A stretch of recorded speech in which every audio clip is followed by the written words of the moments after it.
एक सरकारी स्कूल में बच्चे पढ़ रहे थे। धीमी धीमी बारिश की बूंदें जमीन पर बरस रही थी। तभी स्कूल में एक जिला कलेक्टर की गाड़ी सायरन देते हुए आकर रुकती है। उस सायरन की आवाज को सुनकर स्कूल में उपस्थित सभी स्टाफ और बच्चे हैरान हो जाते हैं कि इतने बड़े अधिकारी आज इस सरकारी स्कूल में क्यों आए हैं। उसके बाद गाड़ी से जिला कलेक्टर उतरते हैं और डायरेक्ट प्रिंसिपल के ऑफिस में चले जाते हैं। ऑफिस में पहुंचकर वह एक टीचर के बारे में जानकारी लेते हैं जिनका नाम शीतल होता है। शीतल सर के बारे में जैसे ही वह जिला कलेक्टर जानकारी लेते हैं तो प्रिंसिपल भी हैरान रह जाते हैं कि इतने बड़े अधिकारी को एक मामूली से टीचर में इतना इंटरेस्ट क्यों हो रहा है। तो वह उनसे पूछ ही लेते हैं कि आपको उनसे क्या काम है। तो जिला कलेक्टर साहब कहते हैं कि मुझे उनके कुछ पैसे लौटाने हैं, इसलिए मैं उनके बारे में जानकारी कर रहा हूं। तो प्रिंसिपल बताते हैं कि वह तो यहां से काफी समय पहले ही रिटायर होकर जा चुके हैं। अब वह यहां पढ़ाने के लिए नहीं आते हैं, लेकिन मैं आपको उनका एड्रेस निकाल कर दे देता हूं। आप उनसे घर जाकर मुलाकात कर सकते हो। इसके बाद कलेक्टर साहब कहते हैं कि ठीक है, आप जल्दी से उनका एड्रेस मुझे दे दो। तो यह बात सुनने के बाद प्रिंसिपल सर और भी ज्यादा उत्सुक हो जाते हैं, यह जानने के लिए कि आखिर इतना बड़ा अधिकारी एक टीचर से मिलने के लिए इतना बेचैन क्यों है। तो वह फिर से पूछ लेते हैं कि अपने बारे में तो कुछ बताओ, क्यों आप शीतल सर से मिलने के लिए उतावले हो रहे हो और कितना पैसा आपने उनसे ले रखा है। तो इसके बाद जो जिला कलेक्टर होते हैं वह एक कुर्सी पर बैठ जाते हैं और अपनी कहानी प्रिंसिपल सर को बताने लगते हैं। वह बताते हैं कि सर, कुछ सालों पहले मैं भी इसी स्कूल में पढ़ा करता था। तो एक दिन क्लास में शीतल सर ने सभी स्टूडेंट से एक सवाल पूछा कि अगर तुम सभी को 0 मिल जाए तो तुम उन RS1 का क्या करोगे। तो इस सवाल के जवाब में सभी ने अपने अलग अलग तरह से जवाब दिए। कुछ स्टूडेंट ने तो कहा कि सर, हम उन पैसों की चॉकलेट खाएंगे। तो कुछ ने कहा कि हम उन पैसों का झूला झूलेंगे। तो कुछ वीडियो गेम खरीदना चाहते थे। तो कुछ अपने लिए उन पैसों से खिलौने खरीदना चाहते थे। तो जब मेरे बताने का नंबर आया तो मैंने उनसे कहा कि सर, मैं तो अपनी माँ के लिए उनकी आंखों का चश्मा बनवा कर दूंगा, क्योंकि वह जब दूसरों के कपड़ों की सिलाई करती है तो आंखें कमजोर होने के कारण उन्हें थोड़ा कम दिखाई पड़ता है और अक्सर उनके हाथों में सुई चुभ जाती है। अब इस जवाब को सुनने के बाद शीतल सर अपनी कुर्सी छोड़कर मेरे पास आते हैं और मुझसे कहते हैं कि बेटा, ऐसा क्यों? तुम्हारी माँ की आंखों के लिए चश्मा तो तुम्हारे पिताजी भी बनवा कर दे सकते हैं। तुम्हें उन पैसों को अपने लिए कुछ खेलने का खिलौना या कोई खाने की तुम्हारी पसंदीदा चीज भी खरीद सकते हो। तो इसके बाद वह लड़का कहता है, जो कि अब जिला कलेक्टर बन चुका था, कि सर, मेरे पिताजी की मृत्यु तो बचपन में ही हो गई थी। पिताजी के गुजरने के बाद मेरी माँ ने मेरा पालन पोषण किया और वही मुझे पढ़ा लिखा रही है। वह दूसरे को घरे में काम करके और कपड़ों की सिलाई करके मेरा खर्चा पूरा करती है। उनकी आंखें अब थोड़ा कमजोर हो चुकी है, तो अगर उनकी आंखों के लिए चश्मा बन जाएगा तो सुई में धागा डालते हुए सुई उनके हाथों में नहीं चुभेगी। अब इन सब बातों को सुनकर शीतल सर बहुत ही भावुक हो जाते हैं और बड़े ही प्यार से उस बच्चे को अपने गले से लगा लेते हैं और कहते हैं कि बेटा, जो जवाब आज तुमने दिया है उससे पता चलता है कि तुम अपनी माँ से कितनी मोहब्बत करते हो, और जहां तक मेरा अनुमान है तुम अपनी जिंदगी में एक बहुत बड़े इंसान बनोगे। उसके बाद शीतल सर उस बच्चे को RS1 जरूर देते हुए कहते हैं कि बेटा, ये RS1 तो मैं तुम्हें अपने वादे के अनुसार दे रहा हूं, और ये जो RS1 मैं तुम्हें एक्स्ट्रा दे रहा हूं इनको भी अपने पास रखो। जब तुम्हारे पास पैसे हो जाएंगे तो मुझे लौटा देना। इसके बाद कलेक्टर साहब बताते हैं कि उस दिन के बाद शीतल सर ने मेरी कई बार मदद की थी। जब स्कूल में फ्री की ड्रेस मिला करती और मुझे फ्री में पढ़ने की किताबें भी दिला दिया करते थे। कभी कभी मुझे पहनने के लिए जूते भी दिला दिया करते थे। उनके बहुत ही एहसान है। मुझ पर मेरी कामयाबी के पीछे उनका बहुत बड़ा योगदान रहा है, और इसी वजह से मैं आज उनसे मिलने के लिए आया हूं, उनके पैसों को लौटाने के लिए आया हूं। अब इस बात को प्रिंसिपल भी सुनते हैं तो वह भी भावुक हो जाते हैं और इधर इस बात को सुनाते हुए कलेक्टर बाबू भी रोने लगते हैं। इसके बाद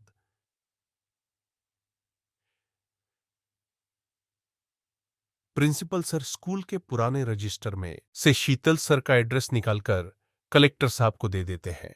उसके बाद कलेक्टर साहब अपनी सरकारी गाड़ी में बैठकर उस दिए गए एड्रेस पर जाने लगते हैं। थोड़ी देर का सफर तय करने के बाद वह इस एड्रेस पर पहुंच जाते हैं। वहां जाकर पता चलता है कि वह तो यहां से अपना घर बेचकर किसी दूसरे शहर में शिफ्ट हो गए हैं।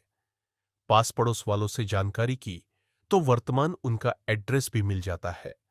उसके बाद कलेक्टर साहब उस शहर के लिए निकल जाते हैं। थोड़ी देर के बाद वह उस शहर में भी पहुंच जाते हैं और बताए हुए एड्रेस के मुताबिक एक घर का दरवाजा खटखटा है। तो अंदर से एक लड़का बाहर आकर बोलता है कि जी बताइए, आपको किससे मिलना था। उसके बाद कलेक्टर साहब कहते हैं कि मुझे शीतल सर से मुलाकात करनी थी। क्या शीतल सर का घर यही है? अब इस बात को सुनकर शीतल सर का लड़का हैरान हो जाता है। वह सोचने लगता है कि आखिर इन्हें पिताजी से ऐसा क्या काम है, क्योंकि शीतल सर का लड़का बिल्कुल भी अच्छे स्वभाव का नहीं होता है। उसने अपने पिताजी को घर से निकालकर एक वृद्ध आश्रम में छोड़ दिया था। वह खुद अपनी पत्नियों और बच्चों के साथ इस घर में रहता था, लेकिन अपने पिताजी को एक ब्रदर आश्रम में छोड़ रखा था। करीब 4 सालों से वह अपने पिताजी से मिला भी नहीं था। उसे कोई खबर नहीं थी कि पिताजी अब कैसे हैं, जिंदा भी है या नहीं। तो वह पूछता है, आपको बाबूजी से क्यों मिलना है, क्या काम है? तो कलेक्टर साहब कहते हैं कि मुझे उनके कुछ रुपए लौटाने हैं और इसी सिलसिले में मैं उनसे मिलना चाहता हूं। तो पैसों की बात सुनकर उसके दिल में लालच आ जाता है। वह कहता है कि जो कुछ भी पैसे हैं आप मुझे दे दीजिए, मैं उन पैसों को उन्हें दे दूंगा। मैं उनका इकलौता बेटा हूं। लेकिन कलेक्टर साहब उसकी कोई बात नहीं सुनते और जिद करते हैं कि मुझे सच सच बताओ, वह फिलहाल रहते कहाँ हैं। तो फिर शीतल सर का बेटा सच्चाई को उगल देता है कि उसने अपने पिता को एक वृद्ध आश्रम में छोड़ रखा है। अब कलेक्टर साहब उनके नालायक बेटे से वृद्ध आश्रम का पता पूछते हैं और तुरंत वृद्ध आश्रम पहुंच जाते हैं।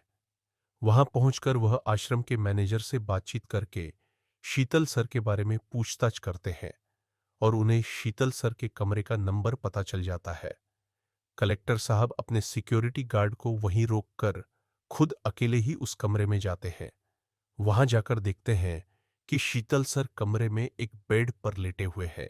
उन्हें देखकर ही लग रहा था कि वह कितना बीमार और कमजोर हो गए हैं।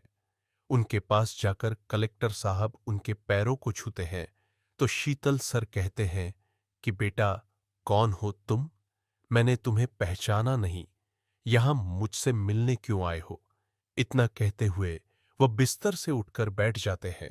तो कलेक्टर साहब कहते हैं कि सर, मेरा नाम अनमोल है और मैं एक समय था जब मैं आपके पास सरकारी स्कूल में पढ़ा करता था। तो शीतल सर अपने दिमाग पर थोड़ा जोर डालते हैं। उनकी याददाश्त अब थोड़ी कमजोर हो चुकी थी, लेकिन वो उसे पहचान जाते हैं कि यह वही लड़का है जिसको मैंने आरएस दिए थे इसकी मां की आंखों का चश्मा बनवाने के लिए। तो वो ये कि एकदम से कहते हैं कि अच्छा बेटा, तुम वही अनमोल हो जिसको मैंने एक बार आरएस 2000 जावर दिए थे और कहा था कि इनमें से RS1 का चश्मा बनवा लेना और RS1 अपने पास रखना, जब तुम्हारे पास पैसे होंगे तो मुझे लौटा देना। आपने कई दफा मेरी इसी तरह से सहायता की थी और मैं आज आपके उन्हीं पैसों को लौटाने के लिए आया हूं। अब इस बात को शीतल सर सुनते हैं तो उनकी आंखें नम हो जाती है और आंखों से आंसुओं की लड़ी टपकने लगती है। शीतल सर को रोता देख अनमोल थोड़ा सा हैरान रह जाता है। तो वह उनसे पूछता है कि सर, आप ऐसे क्यों रो रहे हो? उसके बाद शीतल सर अपनी आप भी थी अपनी पूरी कहानी कलेक्टर अनमोल को बताने लगते हैं। वह बताते हैं कि बेटा, उस समय मैंने तुम्हें सिर्फ आरएस दिए थे, जो कि तुम्हें आज इतने समय के बाद भी याद है, और एक मेरी अपनी सगी औलाद है जिसका मैंने पालन पोषण कर बड़ा किया। अपने पिता होने का फर्ज मैंने बखूबी निभाया, लेकिन फिर भी उससे मेरी कोई कदर ना हो सकी। वह मेरी भावनाओं के साथ खेलता रहा और मुझे यहाँ वृद्ध आश्रम छोड़कर चला गया। और एक तुम भी किसी माँ के बेटे हो जिसको मैंने पैसे दिए थे, तो जो तुम आज उन पैसों को लौटाने के लिए यहाँ आए हो, अब अनमोल उनके आंसुओं को साफ करते हुए उन्हें दिलासा देता है। तो शीतल सर अनमोल से उसका हालचाल लेते हैं और पूछते हैं कि बेटा, अब तुम करते क्या हो? तो अनमोल बताता है कि सर, मैंने आगे भी अपनी पढ़ाई को जारी रखा और मेहनत मजदूरी करके अपनी फीस को जमा करता रहा। खूब लगन के साथ पढ़ाई की और आज एक जिला कलेक्टर बन गया हूं। अब शीतल सर यह बात सुनते हैं तो अनमोल की पीठ थपथपाते हुए कहते हैं कि शाबाश बेटा, तुमने बहुत अच्छा काम किया जो अपनी पढ़ाई को जारी रखा और एक कामयाब इंसान बन गए। अब इसके बाद दोनों बहुत देर तक बात करते हुए वहीं बैठे रहते हैं। बातचीत खत्म करने के बाद जो अनमोल होता है वह शीतल सर से कहता है कि सर, अब आप अपना सभी सामान बैग में पैक कर लीजिए और मेरे साथ चलिए।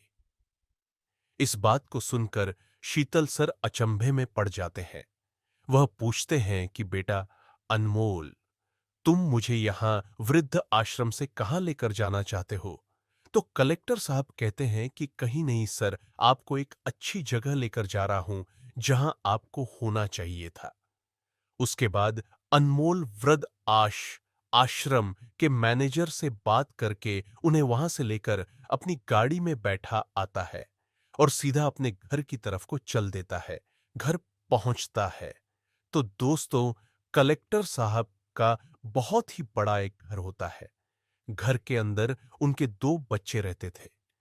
जैसे ही उनकी गाड़ी सायरन देते हुए गेट के घर के बाहर आती है, तो दोनों बच्चे बाहर भागते हुए आते हैं कि पापा आ गए, पापा आ गए। इसके बाद अनमोल अपनी गाड़ी से उतरता है और साथ में ही शीतल सर को भी गाड़ी से उतार लेता है और कहता है कि आज के बाद सर, आपका यही अपना घर है। अब आप यहीं हमारे साथ रहोगे, ना कि वृद्ध आश्रम में। अब जैसे ही शीतल सर अनमोल के मुंह से इतनी बड़ी बात सुनते हैं तो हैरान रह जाते हैं और बहुत ज्यादा वह भावुक हो जाते हैं। एक बार फिर से उनकी आंखों में आंसू आ जाते हैं। फिर कलेक्टर साहब उन्हें अपने गले से लगा लेते हैं और चुप कराते हैं। इतने में ही अनमोल की मां और पत्नी भी बाहर आ जाती है। उसके बाद ये सब लोग शीतल सर को अपने साथ घर के अंदर ले जाते हैं। अनमोल उन्हें अच्छे से नहला आता है और नए कपड़े पहनाकर उन्हें बहुत बढ़िया से अपने घर में रखता है। कलेक्टर साहब की मां और उनकी पत्नी को शीतल सर के बारे में सब कुछ मालूम था कि कभी को इन्होंने हमारे बेटे की पढ़ाई में बहुत मदद की थी और मां का चश्मा बनवाने के लिए भी RS1 दिए थे। हर तरह से उन्होंने अनमोल की सहायता की हुई थी, तो इसलिए मां और पत्नी भी उनका बहुत मान सम्मान करती है। डॉक्टर साहब शीतल सर की बहुत अच्छे से देखभाल करते हैं। उनके दोनों बच्चे उनके साथ खूब मजमस्ती के साथ खेलते थे और धीरे धीरे उनका स्वास्थ्य भी अच्छा हो जाता है, क्योंकि सभी लोगों ने उन्हें बहुत प्यार और मान सम्मान दिया।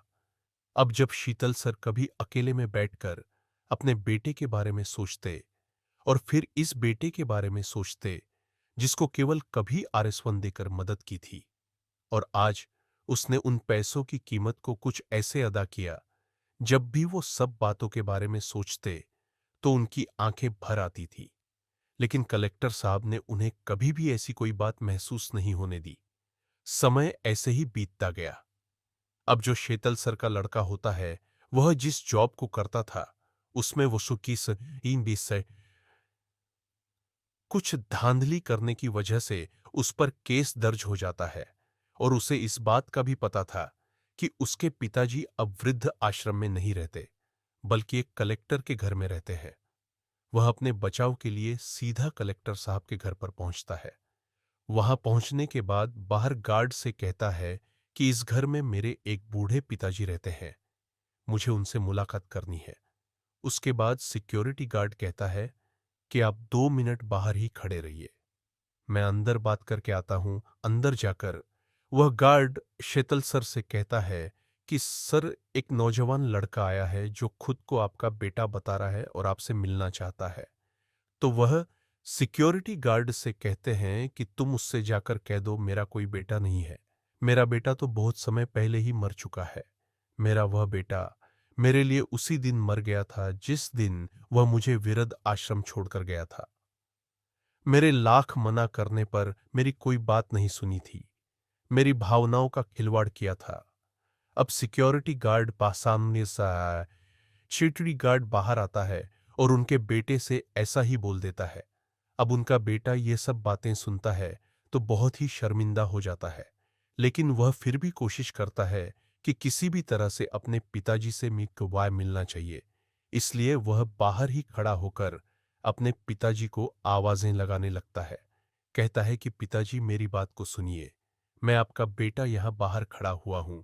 इसके बाद शीतल सर बाहर आते हैं और आकर कहते हैं कि कौन सा बेटा और किसका बेटा? मेरा बेटा तो मेरे लिए उसी दिन मर चुका था जिस दिन वह मुझे अकेले वृद्ध आश्रम छोड़ गया था।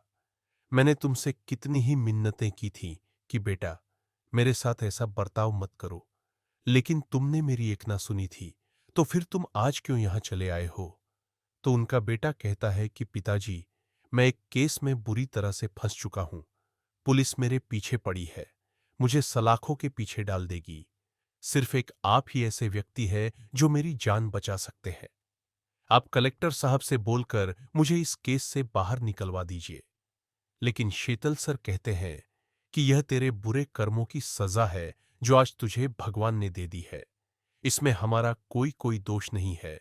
जो तुमने बोया था आज तुम्हें वह काटना ही पड़ेगा। इतना बोलकर शीतल सर गार्ड से कहते हैं कि इसे यहां से धक्का मारकर बाहर निकाल दो। ऐसे मुजरिम को अपनी दहलीज पर भी ना रोको। इसके बाद वह वहां से चला जाता है। तो शाम में कलेक्टर साहब घर लौटते हैं तो उन्हें भी सारी बातों का पता चलता है कि आज शीतल सर का बेटा उनसे मिलने के लिए यहां आया था और उन्होंने उसे यहां से धिक्कार हुए भगा दिया था। कलेक्टर साहब को तो पहले ही पता था कि उनका बेटा अच्छा इंसान नहीं है, इसलिए वह इस केस में कोई दिलचस्पी नहीं लेते और बात को ऐसे ही जाने देते हैं। इस सब के बाद शीतल सर अपने शिष्य के साथ ही खुशी खुशी अपना जीवन व्यतीत कर देते हैं। तो दोस्तों, ये थी आज की कहानी, जिस कहानी में एक टीचर ने अपने स्टूडेंट को एद देकर उसकी सहायता की और उन 1 लाख का बदला उस लड़के ने बड़े ही बेहतरीन तरीके से अदा किया। अगर कहानी आपको जरा भी पसंद आई हो तो हमारे चैनल को सब्सक्राइब करें।